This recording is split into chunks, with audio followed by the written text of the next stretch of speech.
Hello, everyone, and welcome to Origins by the Esports Awards, where we talk to your favorite content creators, esports personalities, and the people that make the cogs turn in esports. I'm your host, Morgan Tremaine, and we're here at our Esports World Cup Oasis, and I'm joined today by someone that every League of Legends fan will recognize. Please welcome Trevor, Quickshot Henry. How you doing? Very good. Thank you for having me. I'm excited to talk a little bit about my involvement in Esports World Cup, and I love talking about my childhood. So, let's see where we go. Yeah. This would be very cathartic. Yeah. How's your Esports World Cup going so far? It's the second year. It is my second year. Pretty good. It's been a little bit bumpier for me in second year round because I've got a very different role. Last year, I was the host of a show called EWC Central, which unfortunately didn't come back this year. Gotcha. And this time around, I'm supposed to be servicing different departments, and it's been a bit chaotic, but incredible. I mean, I got to meet Post Malone. I've got to do content with Apex players, StarCraft players. I'll be doing chess stuff tomorrow. So breaking out of my bubble and showing the world that I know a bit more than just League of Legends. Yeah, last year you had your glass box. You were always there. Now you're doing a lot more running around, right? Yes, 100%. Which is not an easy thing in this weather. It really isn't. I'll tell you this. My glass box was bloody hot last year. I'll tell you that. But what was great about it is it was just a really strict schedule. You know, every Thursday through Sunday, I had on-air talent from each of the games. I learned so much, and it's actually set me up really well for future because I have such a great foundational understanding of every single game here at EWC.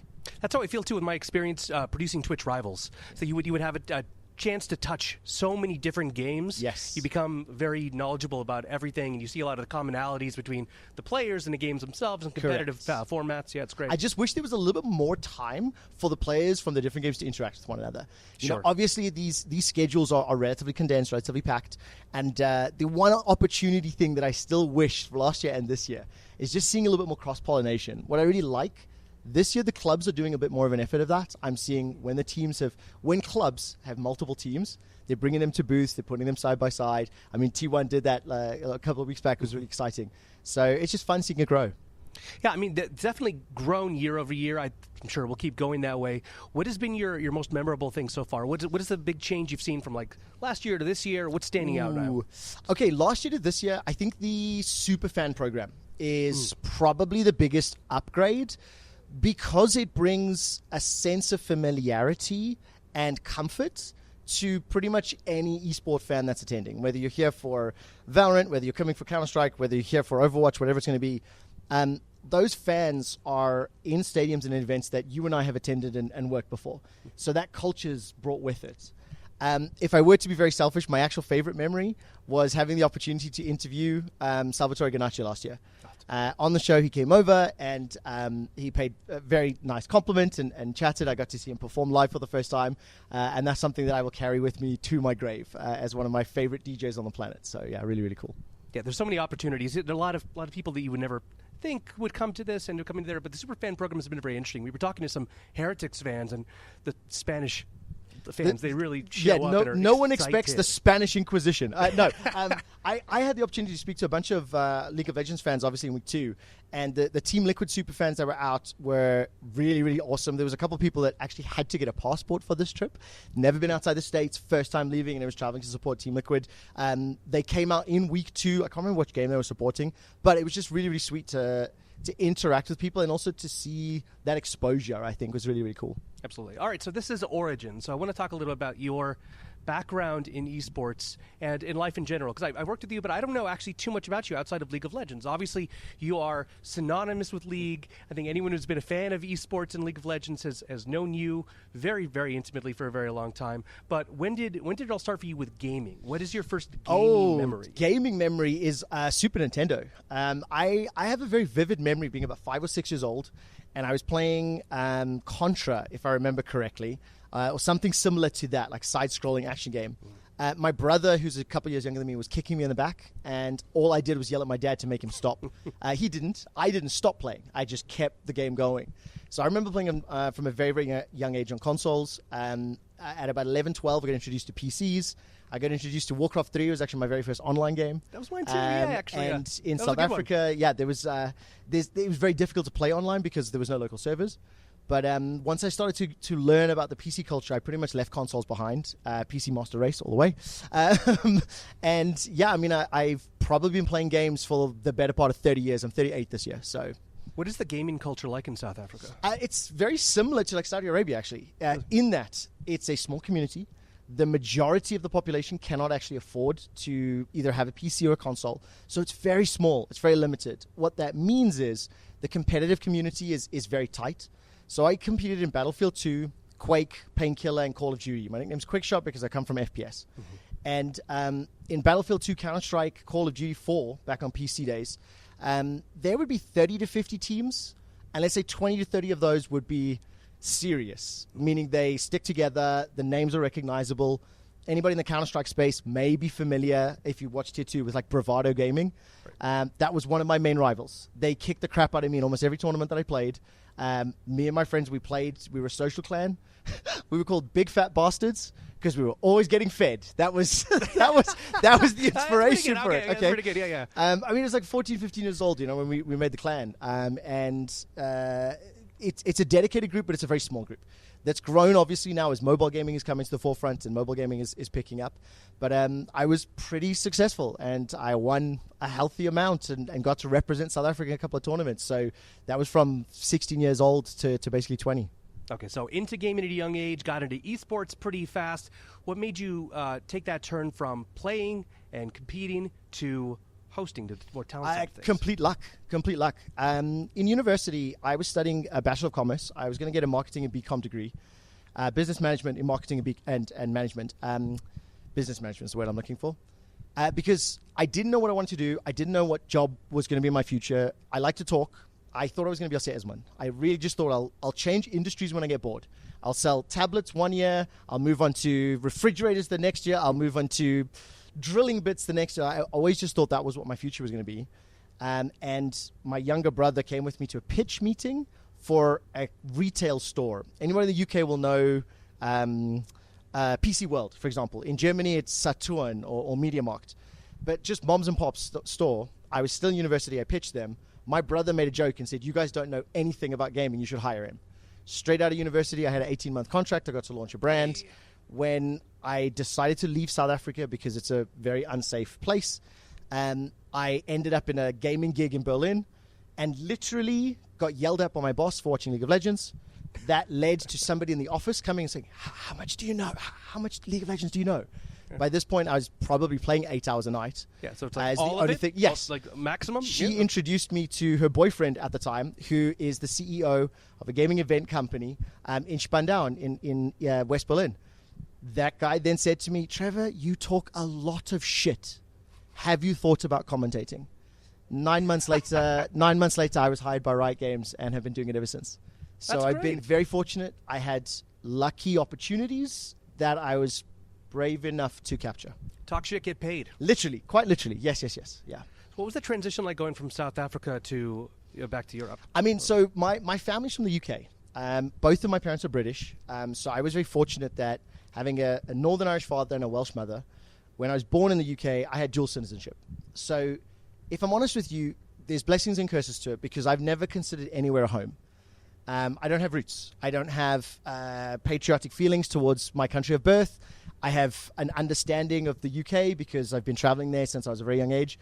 I'm effectively a British citizen, but I was brought up in South Africa because I ate British food. I watched British television. I always had the ability to leave. So I've always been this nomad in some ways. It was very easy to transfer myself to another country, and being South African, because I will never say I'm British. That's not sexy anywhere in the world. So even though it comes with a lot of baggage, it really does. It really does. Even though I have a British passport, I do not introduce myself as British. Mm-hmm. But living in Berlin, which is what I've called home for the last 12 years, it was very easy to adapt to it. I'm very comfortable, and anywhere, if I were to call anywhere in the world home now, as I'm approaching 40 years old, probably Berlin is what I would consider my home, because it's where I found myself, it's where I grew up, it's where I've had a immense amount of personal growth. And anyways, the question was, what was it like transferring myself? I've always had a computer. I've always played games. That's my real home, the internet. Yeah, you have that. That's your core. Correct. That's your base. That's my actual grounding. Wherever the internet is, I'm comfortable. Awesome. So growing up in South Africa, then making that move, you mentioned South Africa being a little dangerous, and I'm a little ignorant in this area. Can you unpack that a little bit? Yeah, sure. What's there like? This is the part of the podcast that'll get quite depressing, and I'll give a a warning. What's when you trigger warning to anybody that does have safety concerns and whatnot. And I do mean that quite seriously. When I was growing up, South Africa and Brazil were number 1 and number 2 countries in the world for hijacks and murders. The higher per capita than anywhere else. Apartheid ended in 1994. More than half of the country was illiterate. And there's the unemployment rate is still between 30 and 40% even now in 2025. So growing up in South Africa, everybody gets robbed, gets mugged, gets their car stolen, gets hijacked. It's a part of life. And I'm really not embellishing. I'm really not. It's so commonplace that the reason that I ended up leaving, I had a hijacking incident, and during the course of recovering from that and going through medical procedures, going through insurance, talking to work, things like that, every single person, what happened? Well, smashed my window, knocked me out. I woke up half naked in a general hospital. Ugh. And I was like, no, that's it. Like, great, you're so lucky it was a professional. I speak to insurance. So what happened? You're so lucky it's a professional. Have medical checkups. What happened? You're so lucky it's a professional. It's so commonplace that the fact that I wasn't physically hurt or abused further means you're lucky it's a professional. There were only thieves. I'm really not being funny. If you were to drive with your arm in the window through certain districts, there's a likelihood that you might have your wrist cut off with a machete and your watch will be taken. I'm not imagining this. And unless you live in a place that has those concerns, no one can understand. The very first time I got to interact with Brazilian rioters, they literally called me hijack brother, because at that exact time, this is back in 2013, I mean this sincerely, they were number 1 for murders and we were number 1 for hijacks. But you have this dark sense of humor and there's this very morbid view on life. It's an interesting camaraderie, yeah. It is very much, and so that ends up being something that really shapes perspective. I had to learn in my mid-20s, late 20s, and when I went to America for the first time and people were like, we're going to go to downtown LA, this place is rough. We're going to places in New York. You got to be so careful in New York. You don't understand. I legitimately got into arguments with my American colleagues because I was like, you guys don't know shit. Mm-hmm. Go to Johannesburg, then talk to me, right? Go to the East End in Joburg, and then let's talk. And I'm like, no, it's not fair. Our scales are different because our life experiences are different. So what that has shown me, and I don't need to go into more like personal stuff, but like going through those incidents and having my friends and my family and aunts and uncles and parents and grandparents, every single one of us having these moments, it really puts into perspective that when I'm sitting here and I'm talking to you about being a professional nerd, I take great pride in the fact that I'm never going to be a diva. In some places I'm famous, but I'm just lucky to do what I do. I really have a deep appreciation for it, and I'm very, very grateful for the opportunities I've had because of work. Yeah, definitely your life would probably be a lot different if you hadn't made that move. Huge. Quite possibly shorter. Correct. I mean, look, the truth is that if I didn't have a British passport, I probably wouldn't be sitting here today. A big part of what made me successful was my accent. And what I didn't mention about my childhood is that when I discovered esports and I started watching tournaments when I was 15 or 16, that's the early 2000s. I went back and I watched every tournament. There are not a lot of people even here at Esports World Cup that can converse and have seen the Electronic Sports World Cup, the Cyber Athlete Professional League, the Championship Gaming Series. So these are tournaments and events, Outpost on Fire, that I grew up watching and I went back and watched and ultimately led to helping me become successful. So now, looking at your career now, you moved into LEC. Yes. What was that like, being on that kind of stage, being in that kind of environment, for working for Riot proper? I mean, honestly, I couldn't have gotten more lucky. When I was interviewing in 2012, the industry was significantly smaller. The average fan, frankly, was significantly less aware of what good looks like. And when I applied, I said, I want to do play-by-play. And they said, we have Joe Miller and D-Man, Lee D-Man Smith. So I was like, okay. And they said, great, well, you can do analysis because you know every spell in the game. I was dumb as shit. There is no way to put it. But I work very hard. I really understand corporate environments. And a lot of people didn't see the value that I was providing behind the scenes. I was very fortunate that I got to grow my skill set with the development of the EULCS. When it moved from Cologne to Berlin, when it rebranded, I got to become the lead shoutcaster. I got to become the on-air talent manager. As my skills grew and as I began to take people under my wing and be responsible for things, I've accomplished a lot. You know, my bragging rights moment, that's not so humble brag, is it was my voice in a sold-out stadium in Madison Square Garden when H2K got the shit kicked out of them. It was my voice in the Staples Arena, one of the best 5-game world finals that T1 managed to win in 2016. I've worked in Sangam Football Arena in Seoul. I've worked in the Eiffel Tower for the unveiling of the Louis Vuitton trophy case. Bird's Nest in Beijing. I have traveled the world and seen the world doing the job that I do because I've really worked very, very hard to learn, to figure out what good looks like. And I'll tell you this now, I have a philosophy around casting. There is no such thing as right and wrong. End of story. There is only liked and disliked. And everything that you do will be liked by a subsect of the viewers, and everything you do will be disliked. The worst thing is the people who ignore it.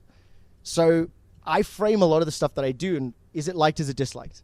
I try to apply get that to life. Yeah. Correct. Yeah. And the thing is, when you think about the work of on-air commentary, when you think about the work of on-air hosting, interviewing, it's an art form. Yeah, it's not music or acting, but it has elements of it. You need to think about it in that way. And yeah, that's what a very big summary of kind of like what was my time like. Very lucky, very fortunate, and I was very ambitious. So I'm very, very proud of my history. You've talked about some of the incredible events you've been a part of. Is there like one standout memory? Oh, no. No, I can't pick one. Actually, if I'm honest, I have a laundry list of things I'm proud of. Opening ceremonies were huge. Very special moments, even in small games. Anybody that's been a fan of mine will remember Flash Bear Slap. Not only will those 3 words resonate to them, they'll be able to tell you the player and the champion that comes from. And it was Kikis, he was playing for Unicorns of Love, it was ganking bot lane with Udia. This was just one line in a regular season game, but that I managed to finesse a moment that I'm incredibly proud of. I'm very, very proud of my stage work, of my intros, but I have a very vivid memory from Worlds in Europe in 2015 where I was the medal boy. And I got to stand next to Mark Merrill and Brandon Beck, and the medals were handed out. I didn't have a single speaking role, and it was the first time that I sat there and I went, fuck this. I'm going to be the commentator that does this next year, and I did. In that time frame, it was the first year that D-Man and Joe were not on the show. My first year as a play-by-play. And I had this very vivid Reddit post in my mind of Ash Ketchum looking up at the Elite Four. It's black and white. And it says, work until your idols become your rivals and beat them. And that was the moment that I vividly remember standing there. No mic, just basically the trophy boy, you know, the placard holder in a boxing ring. And I was like, I'm not doing this again. And I'm very, very thankful that I didn't. That's an amazing motivator, being like adjacent to the place you really want to be. Yes. Like, I'm so close. I have to taste this It's again. one of these things. It's one of these things where anybody that's been on air, especially at the top tier of any broadcast, understands. When you get to an event like EWC, the qualifiers, traditionally, online broadcasts, online qualifiers, not done by your S-tier talent. Mm-hmm. Let's say your S-tier talent and A-tier talent get invited to an event. Your A-tier talent very rarely get to do mini games past the group stages. And even amongst the S-tier talent, there are a limited number of microphones available for those final series. So to be able to do that means you need to have a certain skill. You need to have a resonance with the audience. You need to understand what the politics are behind the scenes. You need to have relationships with the broadcast. And those are things that I'm very thankful that I got to develop those skills and I got to demonstrate it. And more importantly, as a shout out to the LEC on-air talent team, I'm very proud of the culture that we curated. I'm not responsible for this. We did it as a team. That even though we'd get to finals and there's one play-by-play spot available and there'd be 3 or 4 play-by-plays available, we would understand why a decision was made. And that's pretty tough, but we're a really, really healthy working environment, and I was very proud of the culture that we curated in that space. Healthy working environment can be rare nowadays. Oh, yes. And look, I'll say this. Work-life balance was never healthy. I'm not going to expand on that, but at least the work part of the work-life balance, we understood where things could be changed and where things could be good and where things would be comfortable, Sure. Well, I feel like with you in particular, you have a very strong fan base, it seems like, with League of Legends. What do you think it is, if you're capable of being objective about it and kind of looking at it that way, what do you think it is about your style in particular? What do you think it is about what you did that connected with fans so much? I mean, honestly, I have a lot of people that really appreciate my work and really respect what I do, and I also have a lot of people that hate me. And that was what I wanted. I never wanted to be middle of the road. One of my most famous quotes was me saying, I value Bjergsen over Faker. Mm-hmm. It was a conscious decision. It was one that when the editing team came to me, like, we're going to put this in. Are you comfortable with this? You're the only one that says this. And I was like, yeah, of course. I took a calculated risk. The context was left out in the gratitude of the piece, because the context I gave was, if you take Bjergsen out of TSM at that time, the team doesn't make Worlds. If you take Faker out of T1 at that time, the team still makes Worlds. Yeah. Okay, Easy Hoon was playing for them. I think they won the final even without Faker playing a game. I don't give a crap that people look at me and say, you're so fucking dumb. But I'll tell you what, there are very few people in the League of Legends audience from that time frame that don't know I said that quote. Name me one other caster that said it. It's a unique example of what I think my strength is. I got to work in an environment where we did performance management for on-air talents. We had regular games, regular season, the same staff. So we created an on-air core competency. For anybody that has a job, you may not understand those words, but we had like core competencies that we tried to think about broadcast. And one of the areas that I'm very, very strong is I'm very deliberate. I'm very intentional with what I say, when I say it, how I hype it up. I'm very aware that if I'm going to criticize somebody, it's going to cause backlash. But I know that it's going to be remembered. I know that it will spark conversation. I got in trouble for one incident because N-Rated was one of the better players in Europe many years ago. He left Fnatic, went to SK, was struggling at a really tough time, and it was a hot topic. So I made a call in-game, N-Rated or overrated? And half the community were like, yes, we agree. Half the community like, damn it, you can't say that. I got a verbal warning. Like, we had to have a conversation. Yeah. Wow. And I don't care, because the point is I generate a conversation. So what is it that generated the fan base? I'm very aware. I'm very conscious of things that I do. I've been a really good, I believe I've been a really good mentor and helped bring up, a generation of casters. I put a guy into a finals to replace me because I knew he was going to be better than me. And thankfully, because I've had a long enough time frame and I've been able to demonstrate this, and frankly, I've been able to tell the community, there's a lot of people that are aware of my skill sets, and I'm very, very grateful that I have had the opportunity to kind of show that off. I can certainly imagine how the authenticity would speak very well to the audience, especially with how corporate it can feel, because you're working directly for a developer in their game, with their players, essentially. I'll tell you this as well. The authenticity side took a long time to get believed. The first 3 years of my career, I got a lot of criticism saying, he's so fake, he's so disingenuous, he's so full of shit. There's about 3 or 4 people in this room that have known me for a while. I am this loud and this bubbly all the damn time. This is true.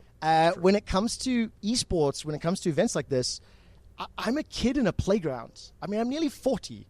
And boys don't grow up. Their toys just become more expensive. I am the definition of that, okay?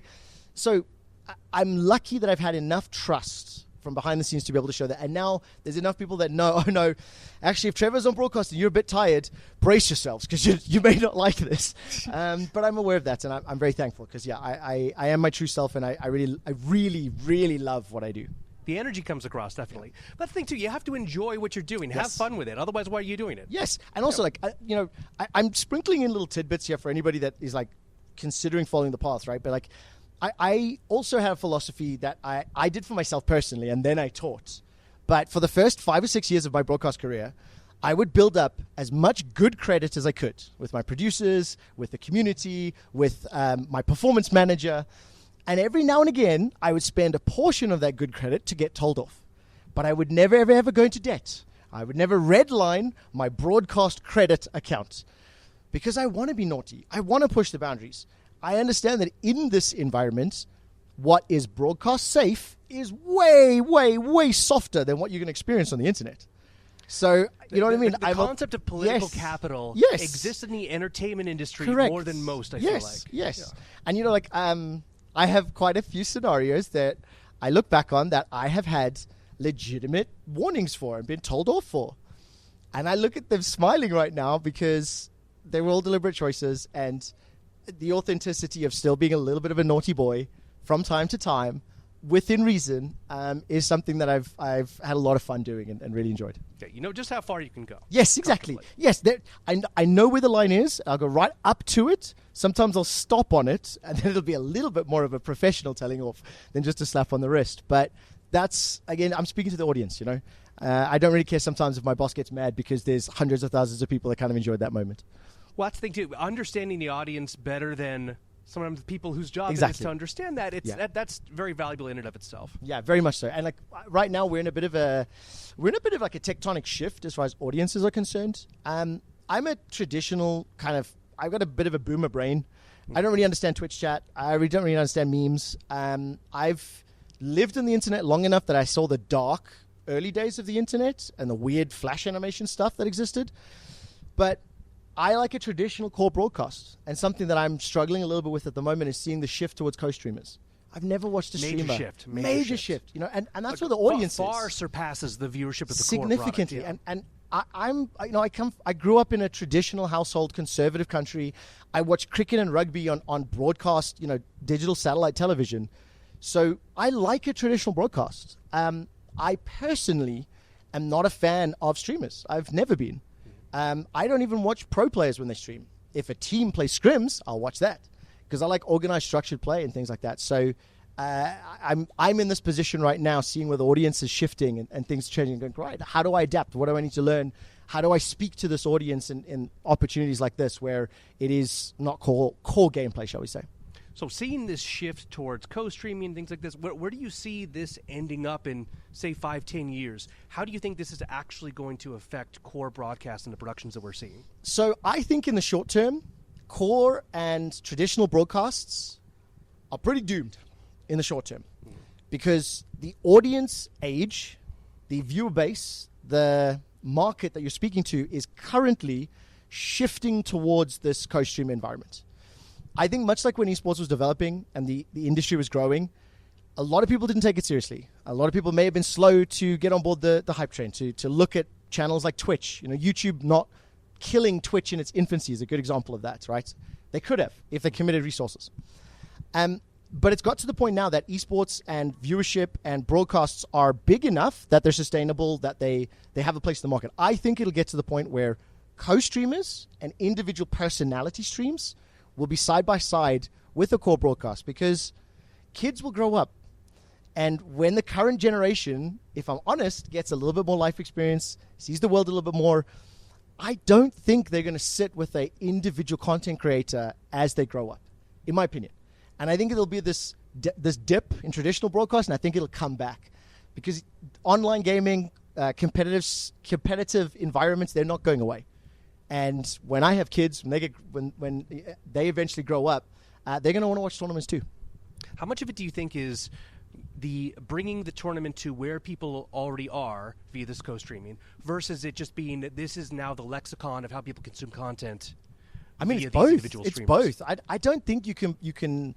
I don't think you can single anything out. You know, because if we just look at League of Legends as an example, co-streaming in Europe was very small for a very long time. There were not significant personalities.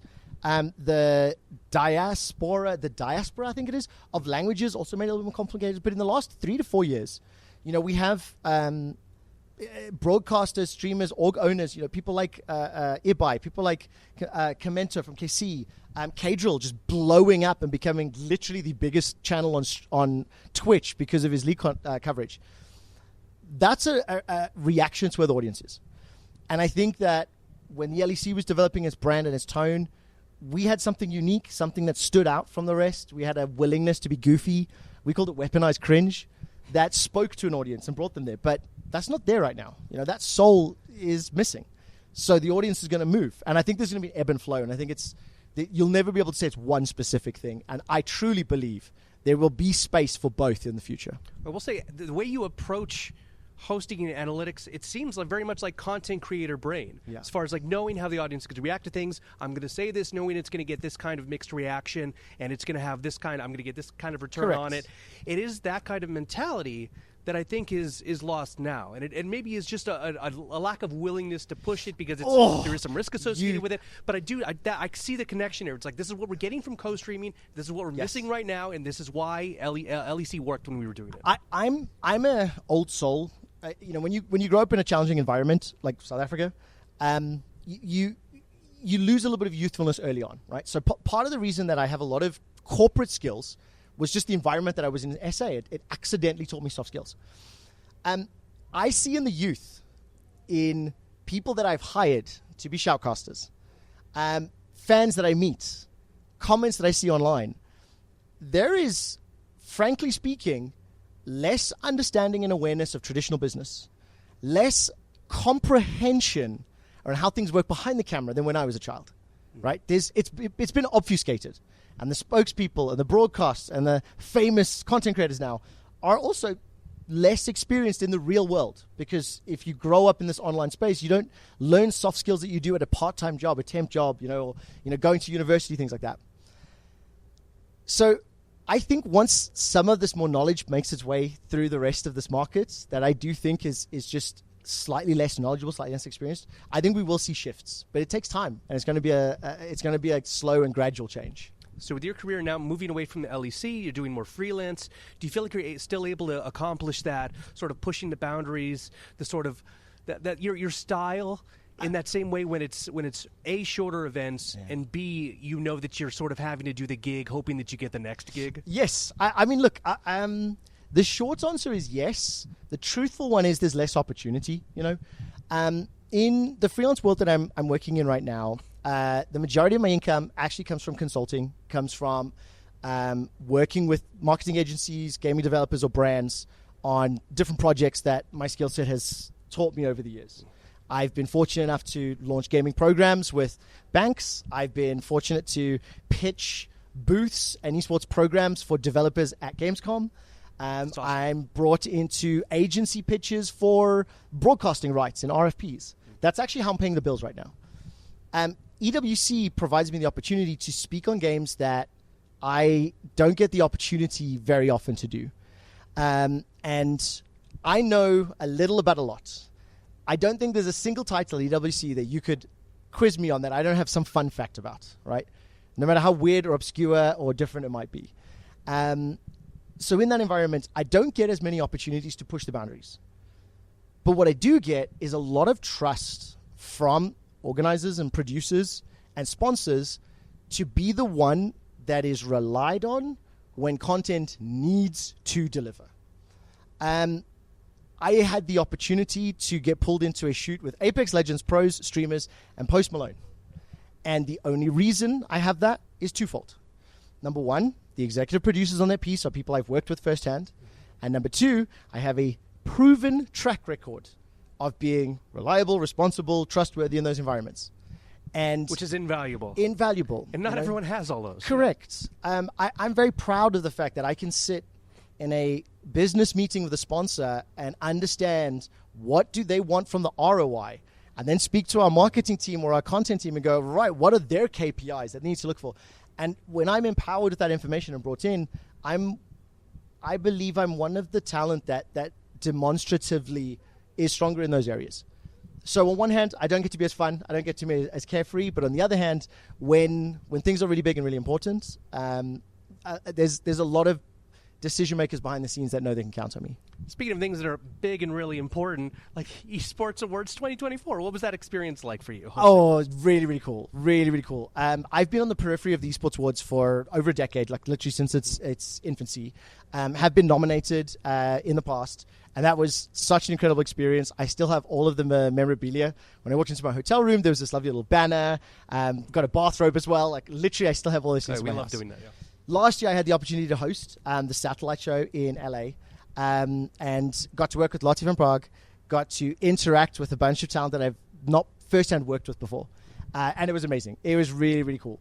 It's a challenging show. It's a challenging show because there's so many elements to it. In the room, so many people are focused on their nominated, their categories, networking, business. Online, people only care about their individual creators that win. So there's a lot of pressure that goes into it, but it was really, really fun, and I really enjoyed myself. So what excites you most about esports right now today? Just the future potential. I mean, I grew up watching tournaments and watching events, and in the early 2000s, there were a lot of grifters, like a lot of grifters. Mm-hmm. And seeing leagues professionalize, standardize, organize, seeing games, developers and publishers taking things seriously, and frankly, seeing children growing up with esports from a younger age than when I was introduced to it, it just gives me a lot of hope and optimism. It just exists. It's part of exactly. gaming. It has become part of the zeitgeist. And I think something that you see a lot in the mainstream media right now is like everyone talks about gaming. Gaming's a bigger industry than movies and music and TV combined. Like people love shoving right, that. Yeah. That's now becoming commonplace and accepted. The next 5 to 10 years is going to be okay. Esports will be commonplace and accepted. We've got Esports World Cup. We've got 24 titles, 25 tournaments here this year. The same last year. IOC is talking about hosting events, getting things into the Olympics. So what excites me right now, I love where we're at, and all I see is just optimism and hope in the future. If you could work on any esport, any event in the world right now that you haven't worked on before, what would it be? We're trying to get you some work here. Oh, yes. Okay, I'm going to say this one directly to camera. There's two titles that are on my bucket list that I would love to work on. One of them is more professional, and just shout out to EFG. I want to work my way up in Counter-Strike. I've grown up with it. Oh, yeah. I knew Jason Lake when Complexity was the number one Counter-Strike 1.5 team in the world, and they were traveling to China. So I want Counter-Strike opportunities. The one that I will say that I want to do for passion and for love and for ego, I competed in Quake 3 CPMA. I played Painkiller and was the number one ranked Painkiller player in South Africa, and had the opportunity to play against Fatality. I watched him. He was doing show matches. Anybody that's old enough to remember, Fatality released a mouse with Creative. It was a triple button mouse, with the goal being your third button would help you for strafe jumping, right? In your ego shooters, right? That's smart. This is over 20 years ago. I watched him play show matches, learned his route, learned the map. I was like, right, I know what to do. If I get the stake gun, which is the equivalent of the railgun, I can kill him, which I did.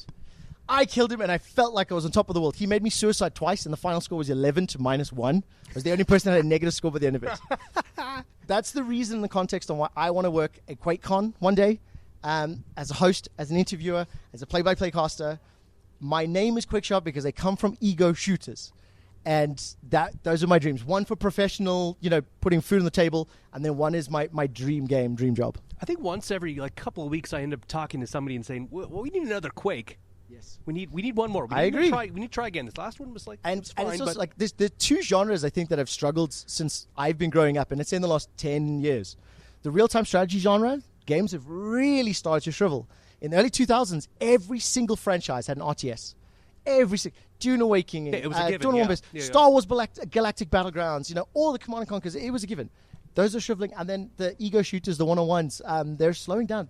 FPS has moved to console, and it breaks my heart because it's a mouse and keyboard game.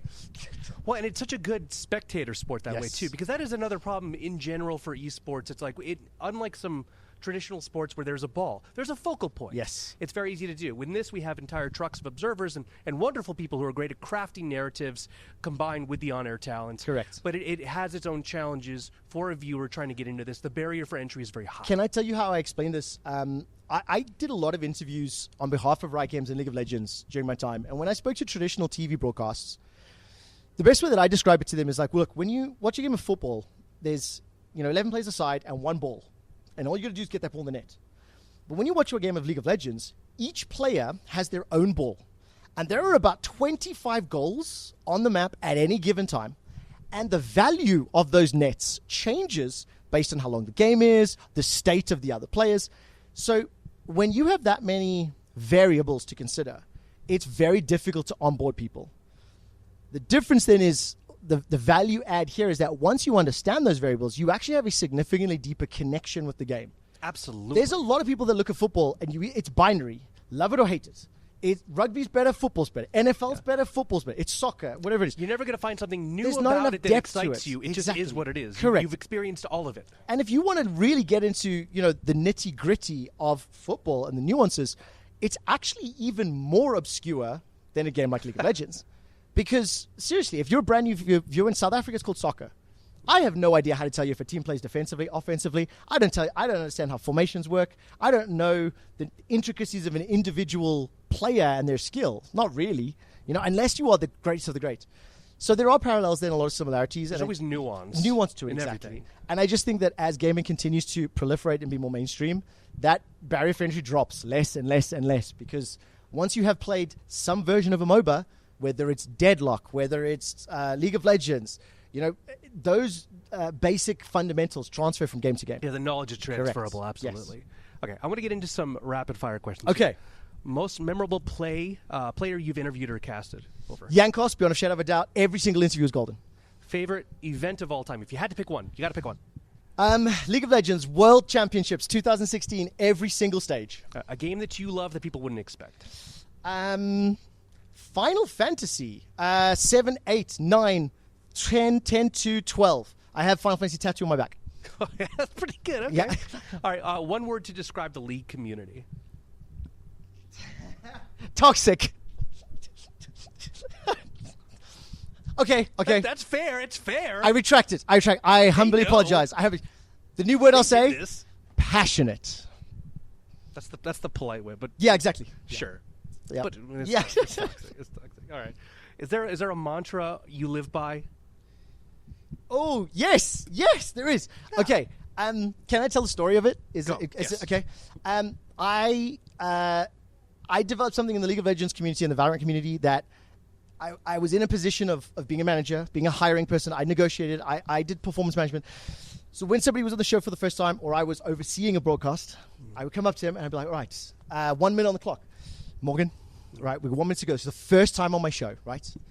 We've done our prep. What are your stories? Which players are you hitting? Give me the info, right?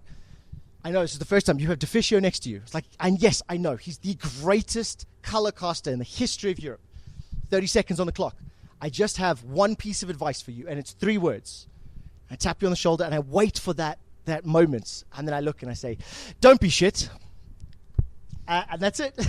That's fair. It's something that it garnered a bit of a cult reputation. It's something that I'm really proud of.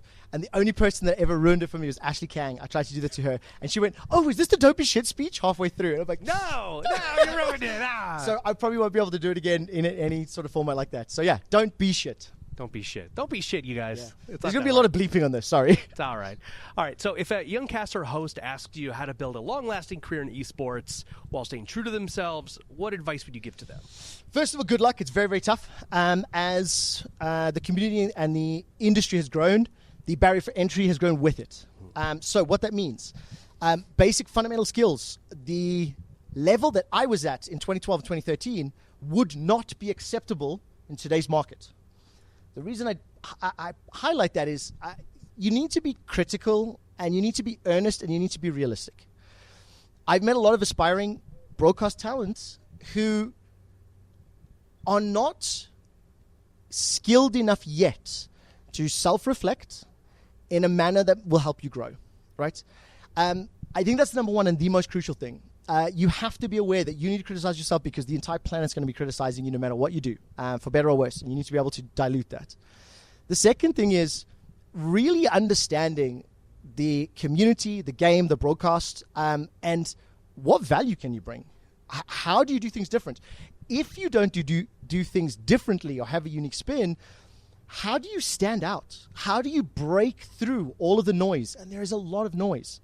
For anybody who's watched Dota, I'll give you a good example of somebody who is so instantly memorable that I believe every professional and talent will at least know the name. Action Slacks. This is an individual who is so out there, so loud, so bold that I liken him to Billy Eichner. I think there's parallels between the two of them in the content, right? Like, he could do Billy on the streets or Action Slacks on the street better than anybody else. So if you're going for a Dota broadcast and you want to be the loud, outspoken guy, how the hell do you do it better or different than him, right? And then the third and final thing that I'll say is as the industry has grown, it's really crucial and important to spend a little bit of time understanding things behind the camera as well. There's workflows, work ethic, there's negotiation skills, there's understanding contracts, there's understanding, needs and desires, risks, rewards, that are really tough skills to learn, without being there firsthand, but at least being aware of them theoretically is there. So, self-reflection, self-belief growth. Secondly is understanding your market value, or what niche, what angle you want to go for. And then the third one is think about the business aspect. Those are the three tenets that I think are crucial. Okay. Great advice from an esports pro. Trevor, thank you so much for joining us. Let people know where they can find you, find out more about you. Yes, of course. I mean, listen, I'm pretty much everywhere. Look for Quickshot or Quickshot Official. Yep, that's on all social medias, Twitch, YouTube. EFG, you know where I am. Hire me, Counter-Strike, please. Activision Blizzard, QuakeCon, give me a ring. For everybody else, thank you so much for listening. I really appreciate it. And if you have any questions, hit me up on social media. Thank you all so much. Make sure to follow us on all channels. And be sure to vote right now, because the Esports Awards voting is open. And it's going to be sure to check back the website for more shows down the line. We're going to be doing this forever and ever and ever as esports grows. And we appreciate you for watching. Thank you so much.